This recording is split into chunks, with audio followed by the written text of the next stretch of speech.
Article 3 Ambedkar గారు ఆలోచించి పెట్టిన ఆర్టికల్ 3 దయ వల్ల మాత్రమే ఇవాళ తెలంగాణ వచ్చింది. అందుకోసమే అంబేద్కర్ గారి మీద ఉన్నటువంటి ప్రేమను ప్రదర్శించడానికి ఆయన 125వ జయంతి నాడు కేసీఆర్ గారు 125 అడుగుల అంబేద్కర్ విగ్రహాన్ని ట్యాంక్ బండ్ మీద ప్రదర్శించారు. దేశంలో ఎక్కడా అంత ఎత్తైన అంబేద్కర్ విగ్రహం లేదు. కానీ ఇప్పుడున్నటువంటి ముఖ్యమంత్రి గారు ఆయన ఆలోచన చిన్నగా ఉన్నది, చూపు కేవలం పెద్దవాళ్ల వైపే ఉన్నది. అందుకే అంత పెద్ద అంబేద్కర్ ఉన్నా కూడా ఆయన చిన్న చూపే చూస్తున్నాడు. ఇంతవరకు అంబేద్కర్ కి దండ వేయకుండా నట్ట నడిబొడ్డున సెక్రటేరియట్ పక్కనున్న అంబేద్కర్ కు దండ వేయకుండా ఆయన అంబేద్కర్ గారిని అవమానించే స్థాయి ముఖ్యమంత్రికి లేదు.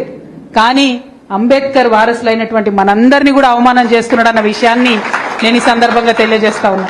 మరి ఈ వేదిక ద్వారా ముఖ్యమంత్రి గారిని నేను డిమాండ్ చేస్తా ఉన్నా, మీరు అంబేద్కర్ జయంతి ఏప్రిల్ 14 వస్తున్నది, ఆ లోపల ఖచ్చితంగా పెద్ద అంబేద్కర్ కు రాష్ట్రంలో ఉన్నటువంటి కేబినెట్ అంతా కూడా పోయి దండ వేసి గౌరవించాలి. లేదంటే ఏదైతే మీరు గేట్లు వేసి పెట్టినరో అంబేద్కర్ కి వాటిని బద్దలు కొట్టుకొని మేమంతా పోతాం.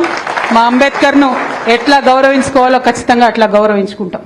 ఎందుకు అంబేద్కర్ ప్రస్తావన ముందు తీసుకొచ్చినా అంటే అంబేద్కర్ ని గౌరవించలేడు, మన ఆకలిని గౌరవిస్తాడని అర్థమవుతుంది ఆయనకు. మన బాధ కేసీఆర్ కాబట్టి ఆయనకు అర్థమవుతుంది కాబట్టి దళిత బంధు అనే కార్యక్రమం పెట్టిండు.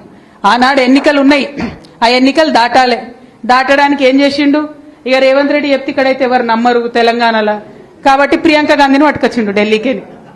పట్టుకొచ్చి ఆమెకు వచ్చిరాని తెలుగులా ఇప్పుడు 10 లక్షలు ఇస్తున్నాం, రేపు మేము అధికారంలోకి వస్తే 12 లక్షలు ఇస్తామని ప్రియాంక గాంధీతో చెప్పించిండు. రేవంత్ రెడ్డి గారు మొహం చూసి ఓటేయలే,